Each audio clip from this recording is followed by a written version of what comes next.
Hi, this is Carol Pope. Hi, I'm Kevin Staples. And you're listening to Rainbow Country with Mark Tara.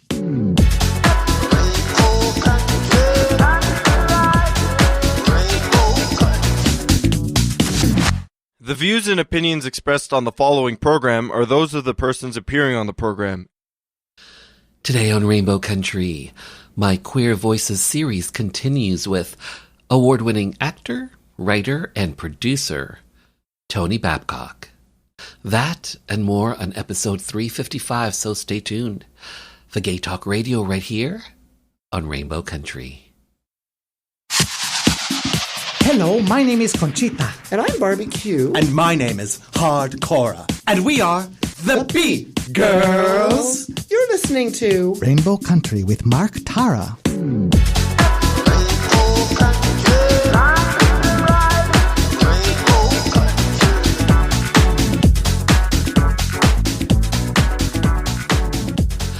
Well, hello and welcome to a brand new journey through Rainbow Country.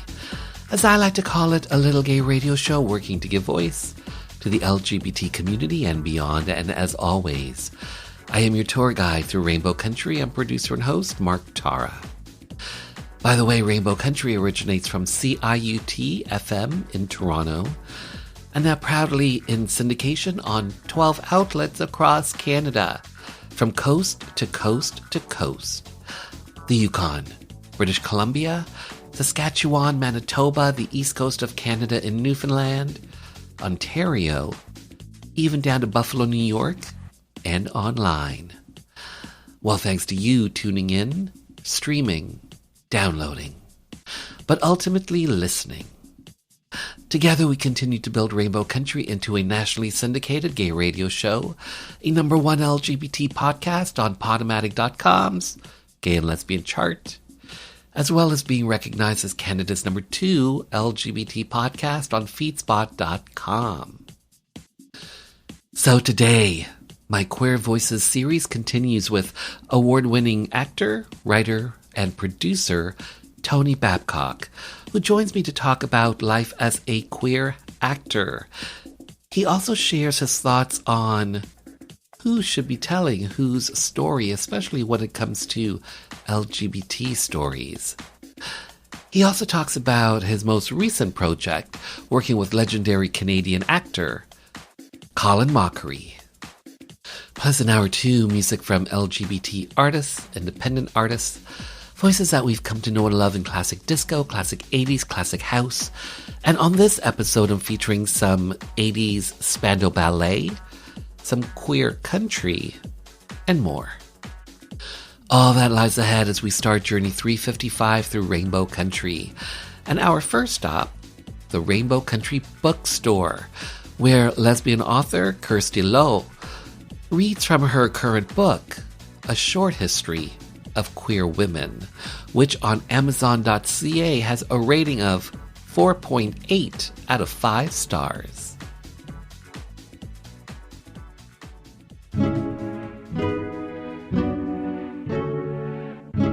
Lesbians have always been great at creating spaces for themselves. Take Polish immigrant Eva Kochiva, who in 1925 opened lesbian tea room Eve's Hangout in Greenwich Village, New York. Eve's Hangout was everything you would expect from a Greenwich Village lesbian tea room. There were regular poetry readings, dramatic musical presentations, intense group discussions, cat chat, sex chat, and tea chat. Eva also included men and had a sign on the door that said men are admitted but not welcome. And people say lesbians aren't funny.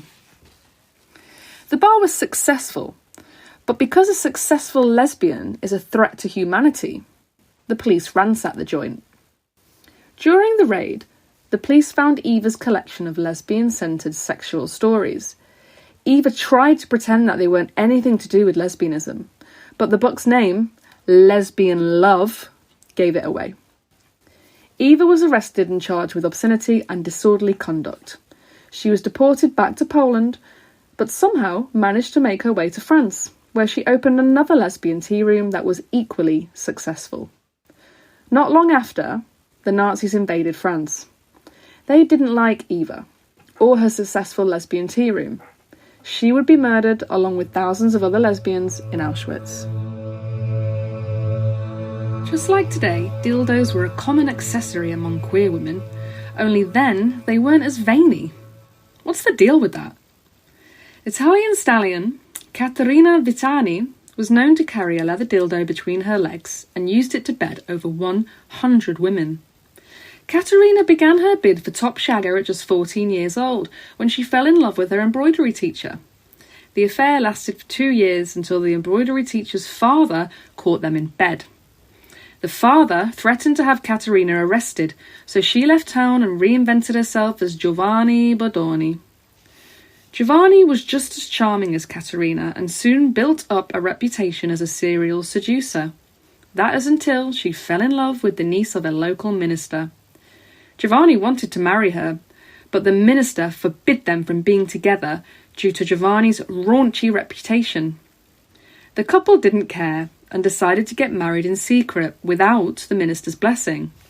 Unfortunately for Giovanni, the minister found out before they could be married and shot Giovanni in the leg. In the hospital, minutes from death, Giovanni asked for a nun to come to her bed. She then confessed that she had been born a woman and wished to be buried in women's clothing.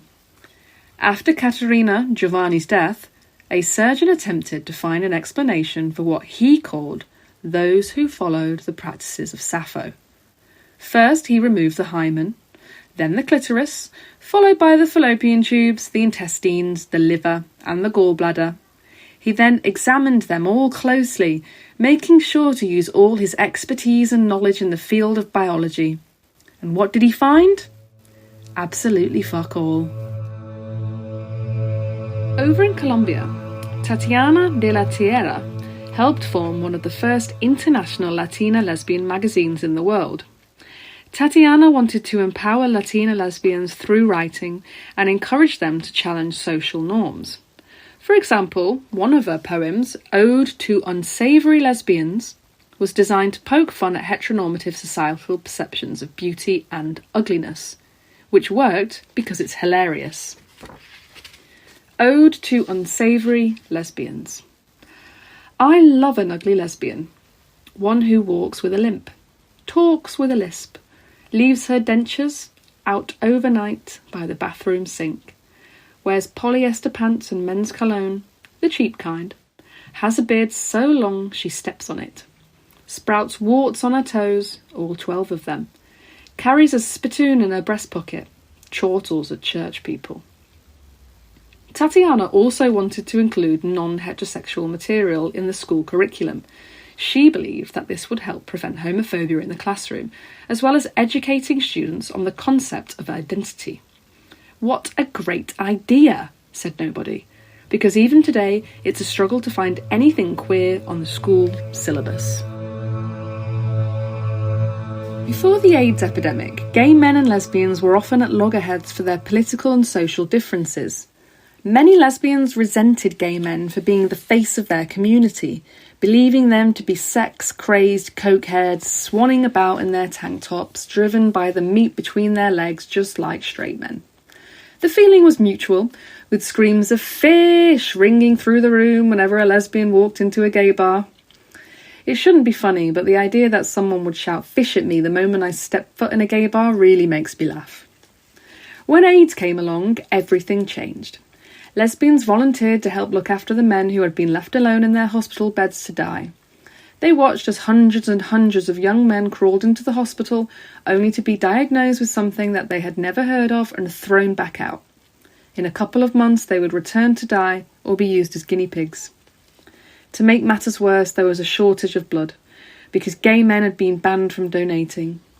But, once again, the lesbians stepped up and volunteered their services. One of these lesbians was Barbara Vick, who struck up a deal with a private San Diego blood bank that let donors designate who would receive their blood donations. The San Diego Blood Sisters soon set to work and over the next 5 years organised several blood drives.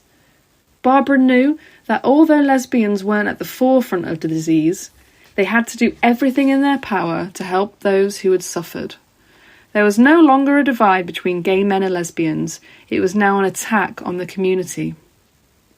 But it wasn't just lesbians who got involved. Meetings to discuss the epidemic were put together by various groups throughout the community. All sorts of lives, all sorts of races, sexualities, genders. There was no time for animosity, no time for separatism, politics, or agendas. Everybody had a role, and everybody needed to do their part. So they did. To this day, no apology has ever been made to the LGBTQIA+ community, and in 2016, Hillary Clinton tried praising the Reagans for their handling of the epidemic, saying, "Because of both President and Miss Reagan, in particular Miss Reagan, we started a national conversation when nobody would talk about it, nobody wanted to do anything about it."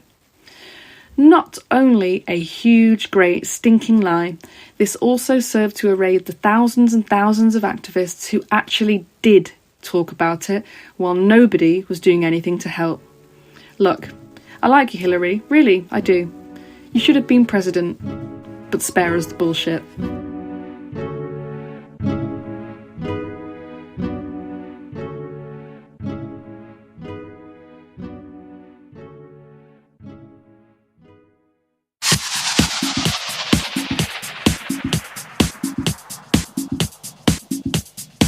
Hi, everybody. This is Gino Vanelli. You're listening to Rainbow Country with Mark Tara.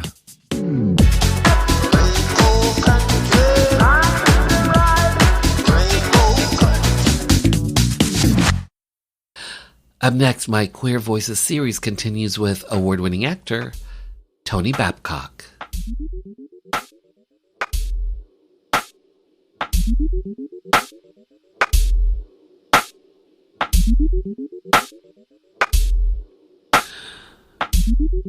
Tony Babcock, hi, how are you? I'm well. How are you, Mark Tara? I am good. I have to say thank you for being here to have your voice, your story be heard by the LGBT community and beyond. So thank you for that. Let's start here. Bookings, new gigs, new acting roles. My understanding is you just scored a new gig with Canadian actor Colin Mochrie. First of all, congrats on that. I know it's early days with this particular project, but inquiring minds want to know, is this a TV show, a movie, a play? Talk to me about this new gig that you're heading into.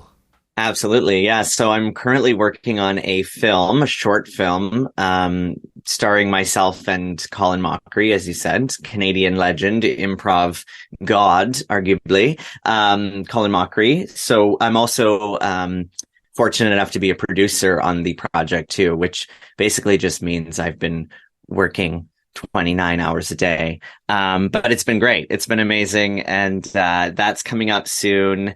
I'm also working on a musical right now, Friends the Musical. I'm playing Joey. So that's been really fun. And yeah, just a few other sort of side projects that are in the works. I feel like there's one more that I'm forgetting, and it's a big one. But if it comes back to me, I'll let you know. But yeah, there's a lot of cool stuff on the go right now, and just feeling really excited and passionate about working in a world that's kind of all over the place right now. Yeah, Friends the Musical. Is this a new thing? Yes. Yeah, it is. It's a project that was created by a company called There's a Production, and it's not just a musical, it's also a murder mystery, if you can believe it. And yeah, so I've been kind of channeling my inner Joey Tribbiani for any Friends fans, and that's been really fun. Wow, congrats on that. Thank you. Are you excited? I'm so excited. I mean, I grew up doing musical theater, and as I became an adult, I was like, oh, I can't sing anymore. And I started to sort of hide it away. And then about, I don't know, maybe 3 years ago, I started to be like, you know what, maybe I should start developing my voice again. And I started taking lessons, and it was my big goal to get into a musical. And yeah, here we are. It's a lot of fun. So Friends the Musical, where is it playing? So we are opening at a sort of a local venue theater in Brantford, but it's going to be touring. So we're waiting to get our specific tour dates and where we're going to be. We're definitely going to be in Toronto at one point. So yeah, I don't know exactly yet, but it will be a touring production. Nice. You'll have to let me know. Absolutely. Let me know. I will. So something else that recently happened is you got asked to be in a national commercial as well. Like, you didn't audition for this. You were asked to be in it. Yeah, right. Yeah. So this was a radio commercial. I think I can tell you it was, well, maybe I can't tell you the company, but it is for a major brand, and one that many people are familiar with because they create technology and TVs and stuff like that. So yeah, they reached out to my voice agent and they were like, yeah, we'd love to book him on to do our spots for CBC Radio. And I recorded the whole thing from home. I have a little mini recording studio here in my house. So I recorded the whole thing, sent it off to them, and I guess they say Bob's your uncle. So yeah, it was awesome. I was really just so honored and grateful to get that opportunity. It's not often that an actor gets handed a role, so it's nice to have that happen sometimes. Mm-hmm. Random question: are you a fan of cartoons? Yes, big time. What's your favorite cartoon show? I think I'm a Looney Tunes, like, through and through, like the OG. I do cartoon work too, so I feel like obligated to say Bakugan because that's the show I work on.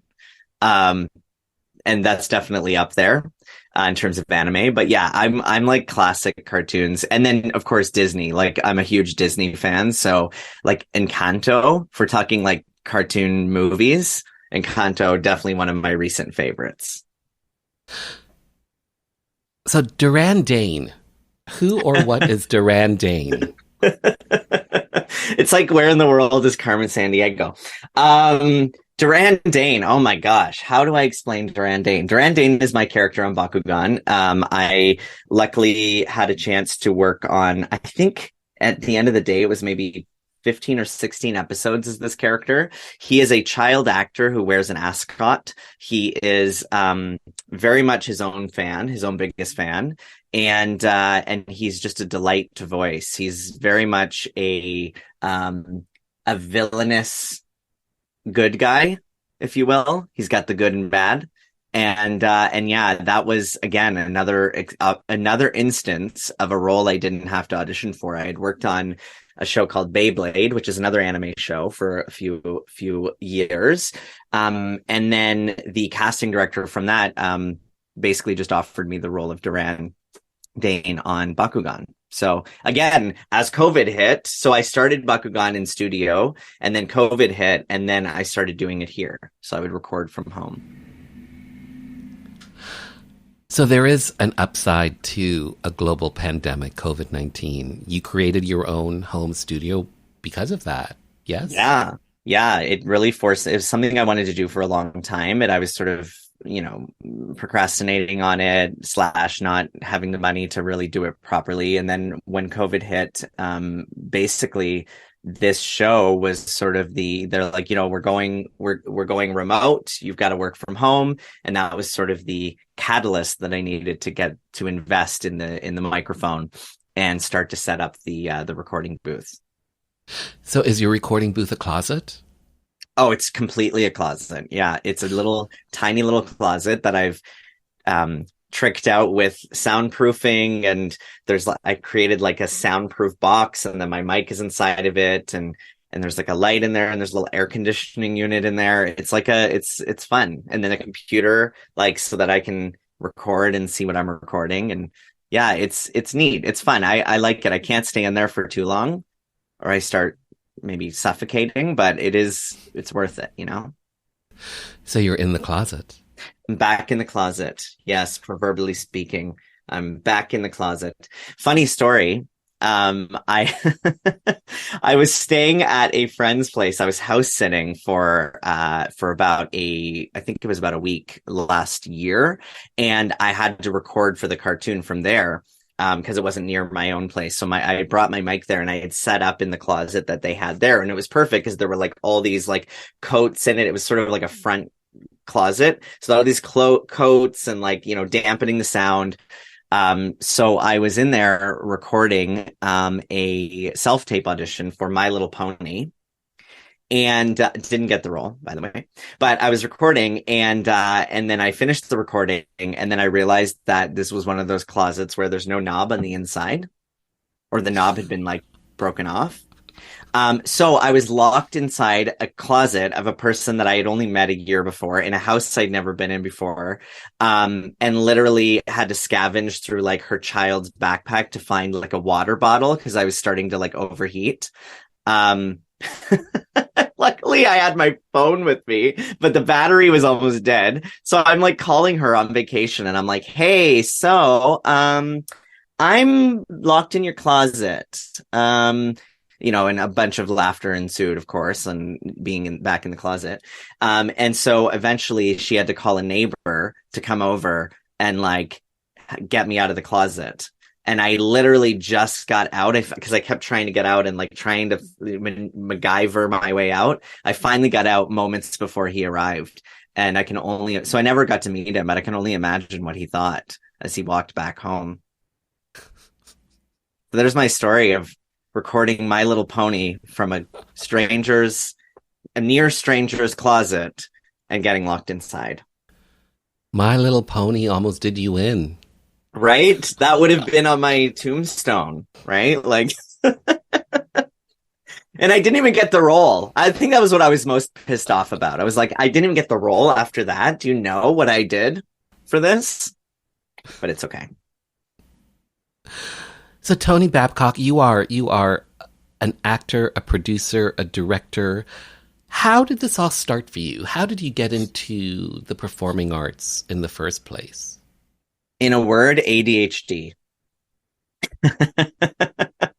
When I was a kid, I had boundless energy and undiagnosed ADHD. And I can say that now because I am diagnosed. But I was a kid that had tons of energy, would run around. There were stories of me, and videos of me at my church growing up, like running around screaming, dressed up as a shepherd and just like hitting the presents out of the wise man's hands and like making noise through the entire Christmas pageant.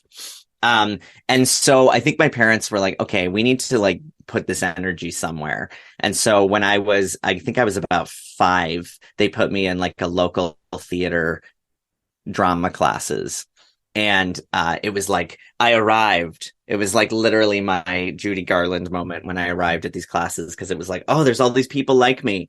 And so I ended up through these classes getting an opportunity to star in a local theater show when I think I was 6 or just about 7 at the time. And it was my first play. And it was just like being on stage in front of the audience. That was sort of like my happy place. I grew up with with the ADHD, with a lot of anxiety as a kid. Like I was a very anxious, nervous kid with tons of energy. So being in the theater was kind of my safe haven. And then from there, I just started to do more and more and more theater, and then started to get the idea that I wanted to move to the big city.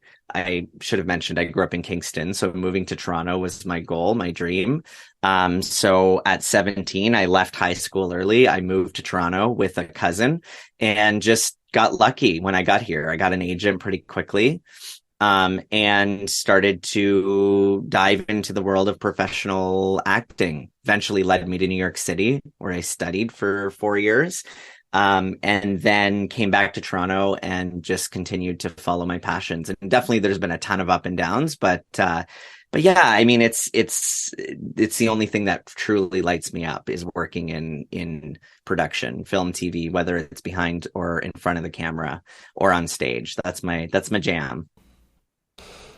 So film, TV, stage, do you have a preference?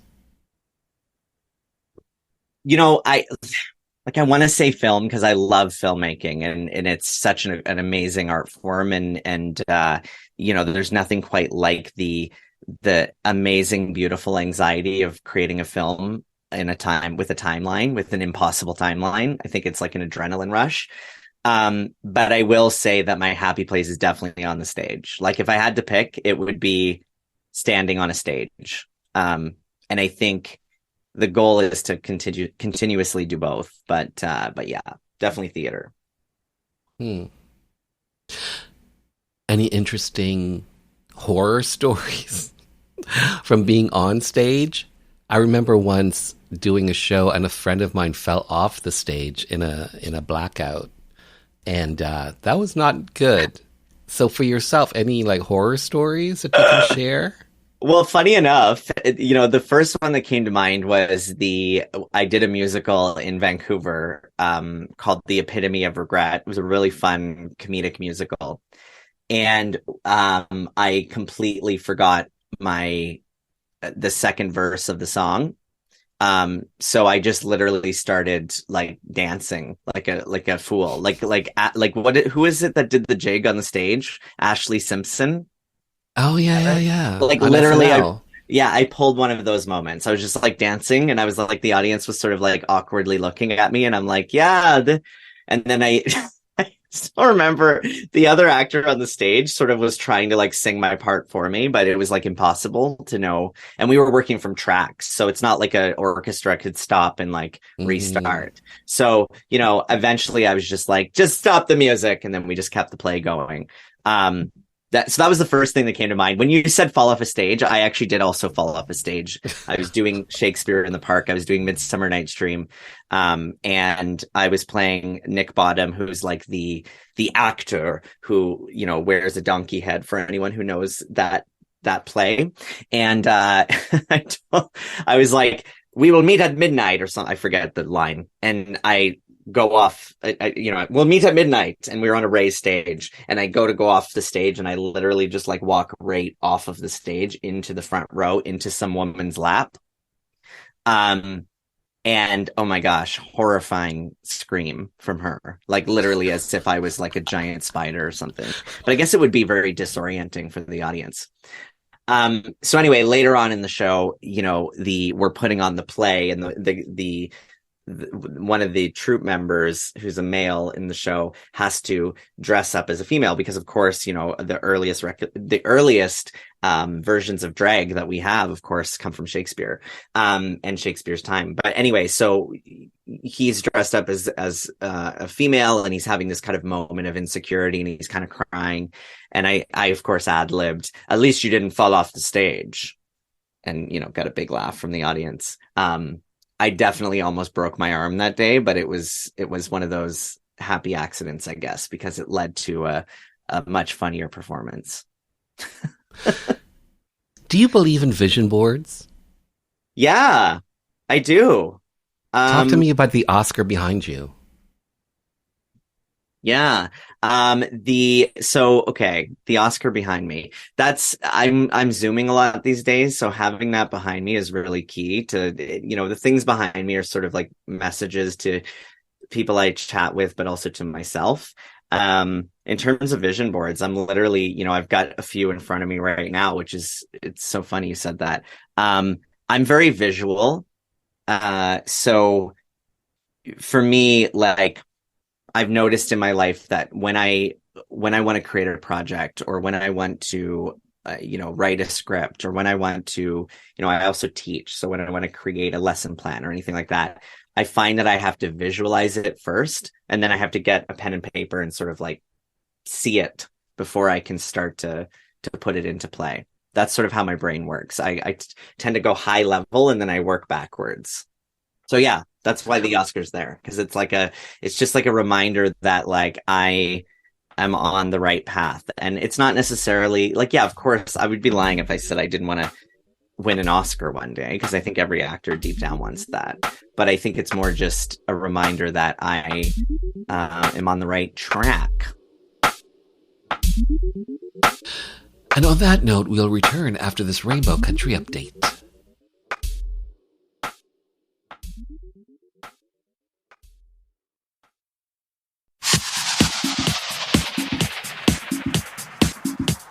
Hi, I'm Paul Poirier, Canadian champion in ice dance and 3-time Olympian.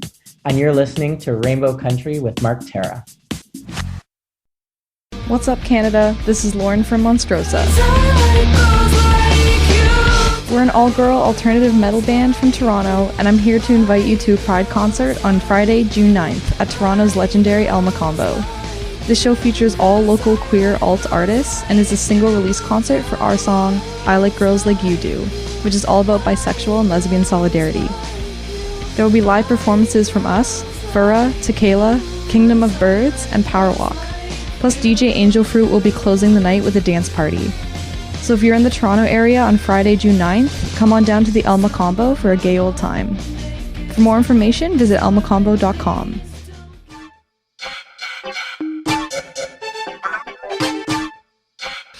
The 33rd annual Inside Out LGBT Film Festival runs in person in Toronto at the TIFF Bell Lightbox, Thursday, May 25th to Sunday, June 4th, and streams province-wide in Ontario. The best place to start? Check out the website, insideout.ca. There you can search for films by interest like BIPOC, Black, Indigenous, People of Color, trans, bisexual, coming of age, non-binary, mental health, and more. You can even search by format: documentary, narrative, or short. There are even films that are part of this year's festival that have been featured right here on Rainbow Country. Films like This Place, the award-winning film, Something You Said Last Night, Queendom, as well as a new film, Runs in the Family, that premieres June 1st.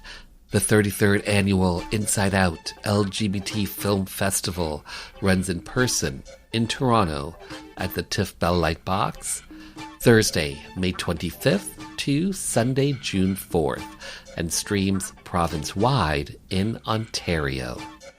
For all things festival, insideout.ca.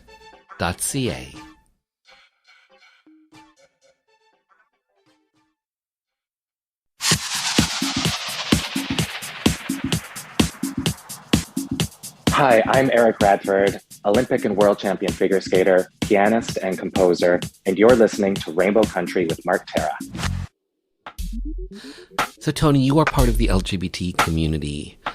Two live queers, improv comedy duo. Talk to me about Two Live Queers. What's this all about? Yes. Okay. So Two Live Queers is as you said, an improv comedy duo that was formed. We formed it about, I'm going to say two and a bit years ago.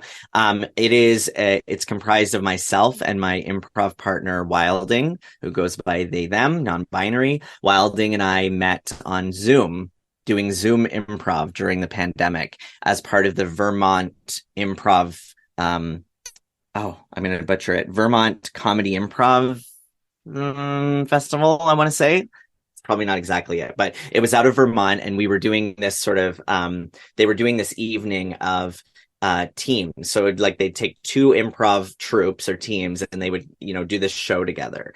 So one of the teams was called Cat Mead.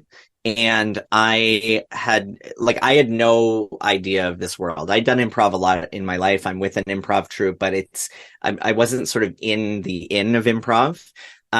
So a friend of mine was like, "Hey, we're missing a member for our show with the Vermont Improv Comedy Festival, and it's all virtual. It's all done on Zoom. So do you think you could sub in and be part of our troupe?" And I'm like, okay, when's the show? And of course it was tonight. And I'm like, okay. I'm like, yes, and I'll go with the improv rule, right? So I jumped in and we did the show. And immediately, as soon as I saw Wilding, I was like, you are my people. We literally fell in improv love. We were like, we are just cut from the same cloth. And we ended up chatting in the Zoom chat during the show privately. And then we talked after for hours, and we just totally hit it off. Literally, we feel like we're separated at birth, many years apart, because Wilding is older than me, as I'm sure they will be upset that I've said. I'm just kidding. We rib each other about this. So anyway, we were like, okay, we need to do something together. And we decided to create this online show called Two Live Queers, which essentially was like a talk show, improv comedy mashup. And, we started to gain some traction. People really enjoyed what we were doing. And then as COVID, started to, can I say phase out? Has it phased out? As it started to lessen. Slowly, I think. Yeah, we were like, okay, we need to bring this to the stage. Keep in mind, up until this point, we had never literally performed together on stage, even though we were an improv duo. It was all through Zoom. So, we were like, okay, we need to do a show in person. And one thing that was fun about our online show is that since we weren't able to move around, we would use a lot of wigs. Like wigs were sort of our thing. And both of us have this abnormally large collection of wigs. So when we were like, okay, we're doing our first in-person show, we were like, well, we've got to bring the wigs, of course. So we designed this whole stage that basically looked like our closet, like our giant walk-in closet. We were on the stage of the Grand Theater in Kingston, which is the Baby Grand Theater, which is a pretty big space. Like, I think, about 150 or 200 people can sit in there. It's like a black box. So we had set up the whole stage like this fabulous like walk-in closet with like costume pieces and props and set pieces and wigs. And we did this improv show that used all of these things, which was very unique. And of course was very queer based, a lot of queer characters, queer content. Our games were queer focused, and people just loved it. Like, it was so great to have an audience. We had, Wilding and I have this great chemistry. And so from there, we got asked to do the Comedy Country Festival in Prince Edward County for a huge audience. We were the headliners there. So this has gone from virtual to in real life.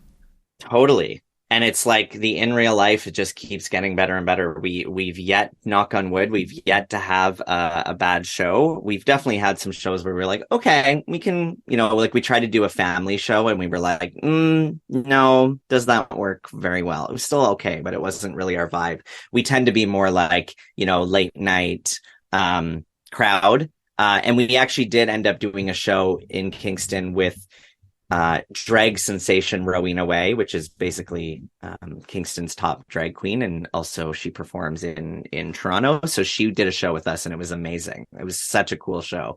So we're now looking at doing shows with guests, and yeah, and of course, oh my gosh, and we shot a web series. So I can't believe we left that out. We went into production to create Two Live Queers as a comedy web series. And so we filmed the whole first season, and that will be coming out as well in the next probably 3 weeks. So from online to in person, back to online. So are you finding that the audiences are coming back then? Coming out of COVID-19 and a global pandemic? Are you finding that your audiences are full? Oh, yeah. Yeah, very much so. And also that the audiences really appreciate it more than ever, because now it's sort of now it's a thing, now it's not like a given. It's a, what is that? It's like a privilege to be able to go to the theater. Mm. Was it difficult for you being in the performing arts and a global pandemic, COVID-19? We're still sort of in it, but the last 3 years, have they been challenging for you professionally?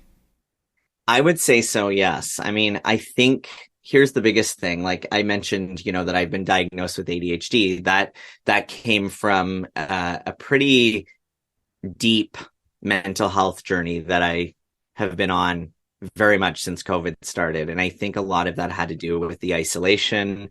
I'm very much a people person, and being isolated was definitely not easy. The other thing is I do a lot of work online. So I sort of like hid into my online work, if you will, and sort of used it as a distraction.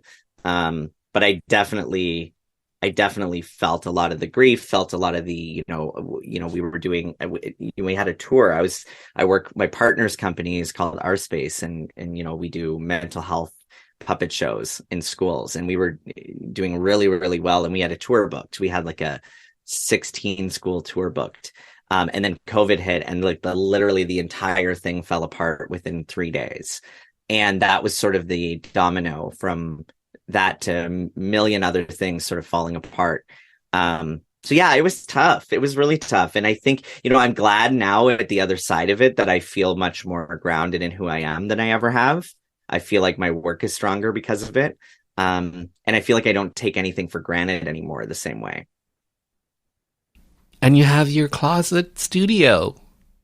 Hey, I have my you know what? COVID sent me on a journey back to the closet. Well, speaking of being in the closet, you are part of the LGBT community. Yes.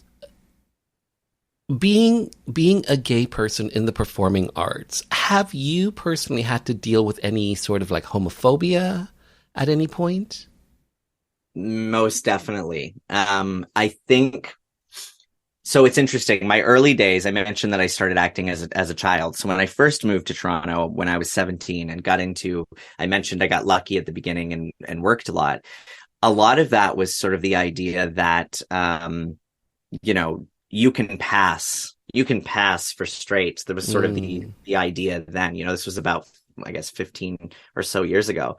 And so it was sort of like, you can pass, like this is sort of the way forward. And what was really troubling was I even had like queer people, like, for example, like old gay men casting directors, or my agent who was a gay man, or even just people who were very much queer at that time, telling me the same thing, right? A lot of it was like survival, like this mindset of like, well, you can pass, so you can, and I remember thinking, looking back now, the internalized homophobia that I had of like, oh, I just got to play straight roles. And it's interesting because like, that's completely flipped now. In fact, like I basically almost exclusively play queer roles now. It's a huge mandate for me. And even this film I'm doing with Colin Mochrie, which I had a hand in producing, and also I was a script supervisor for it. I was very adamant about, because I'm the star in the movie, very adamant about my character being queer and that being represented and normalized. And so, I'm very lucky that I'm working with a team that was really open to that, and I got to bring some of my own ideas and experiences to it, because I think normalization is so key, and I think more than ever we're starting to see that, which is really nice. But I will say there are still things that are very heteronormative especially about filmmaking. Theater, not so much. Theater is very queer. I think theater has always been very queer. But the film and television world is a little bit, it's catching up, but there's still a lot of, I'm going to say systemic, homophobia and, heteronormativity. I'm going to say that's a word. Mm-hmm. That happens in the film and TV world. So you're a professional, and I'm going to ask your professional opinion on this, but people telling their own stories, gays telling gay stories, trans actors playing trans roles, straight actors maybe not going out for those roles. What's your professional take on this? Because it's acting, and do you feel that any actor should play any role, or do you think that just certain actors should play certain roles? What's your take on this, being a professional actor? This is such a great question, and one that to be honest, to be completely transparent with you, I struggle with myself, because I am of two minds. I think, I do believe in the universality of humanity. I do feel like, when we say love is love, I really believe in that, right? Love is love, no matter what your gender, whatever, no matter your sexuality, no matter your ethnicity, whatever it might be, love is love. And I think that's the one great universal. So there's that side of it in terms of my more, let's call it my more exploratory human behavior, actor brain. My other side, which is I'm going to call my more activist, political sort of, like Aquarian side, is really believes that there's nothing quite like getting a very genuine, especially in film and TV, a very genuine, organic performance out of an actor. And I think audiences want that more than ever. Like, I think I don't know if you got a chance to see Everything Everywhere All at Once, which I just thought was fabulous movie, one of my favorites of all time.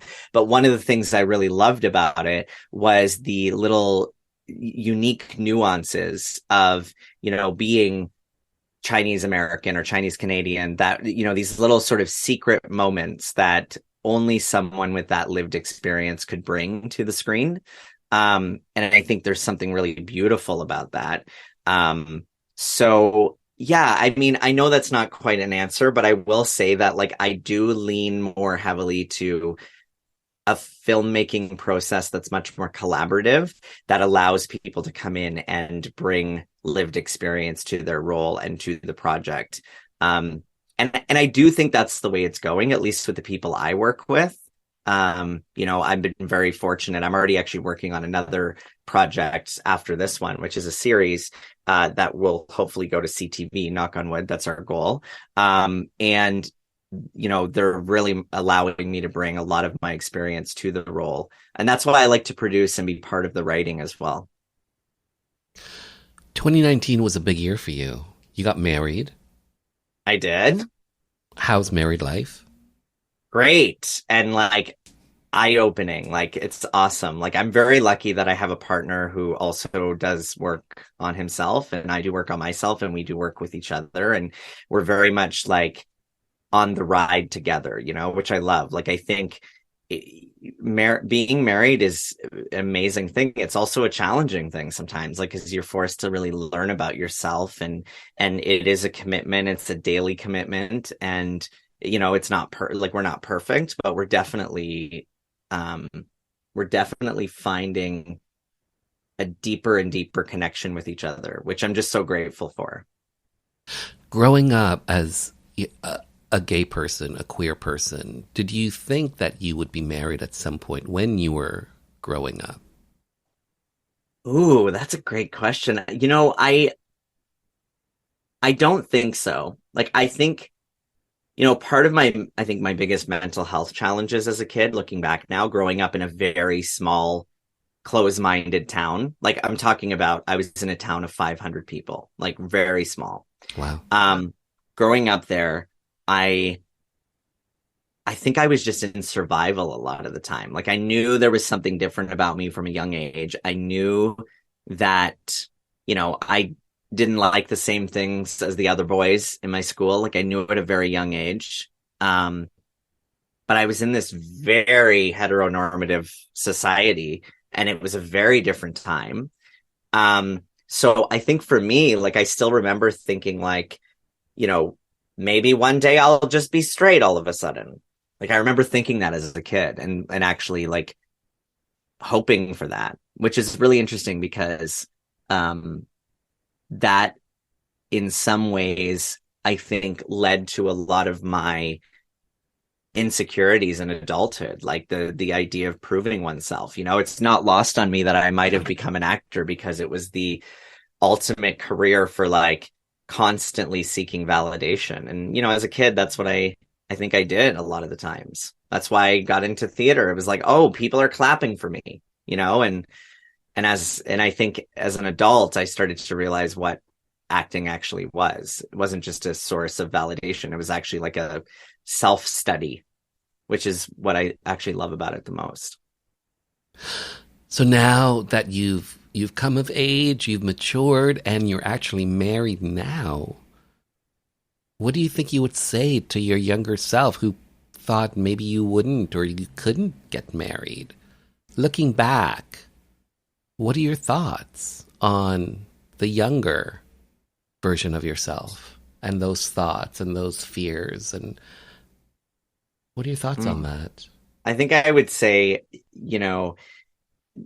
it's like the first words that came to me were, it's okay. Like, it's okay that things seem tough right now. It's not going to be like this forever.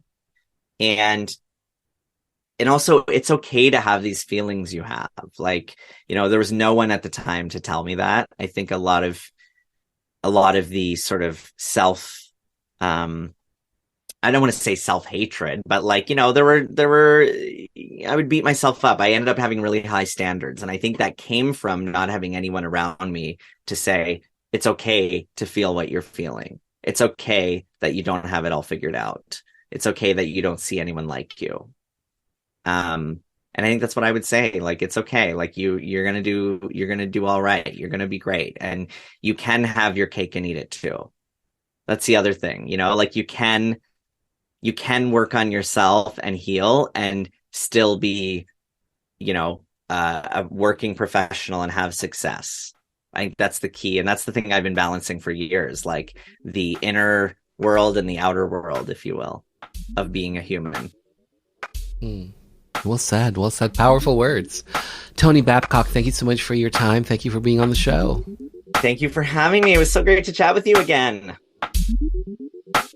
For even more on this award-winning actor, you can find him on social media as well as on IMDb.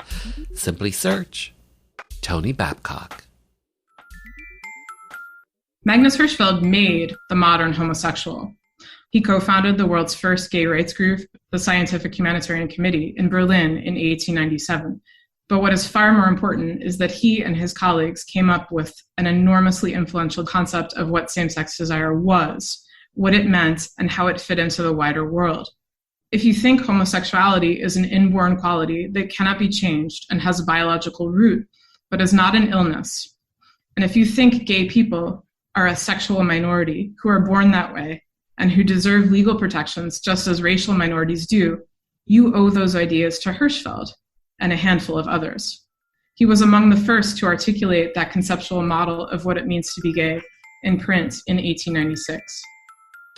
We just heard professor, author, and historian of queer and trans politics, Lori Marhofer, reading from Racism and the Making of Gay Rights, a sexologist, his student, and the Empire of Queer Love, their powerful new gay history book, about the man who made the modern homosexual, a German physician and sexologist who died at the age of 67 in 1935. Magnus Hirschfeld.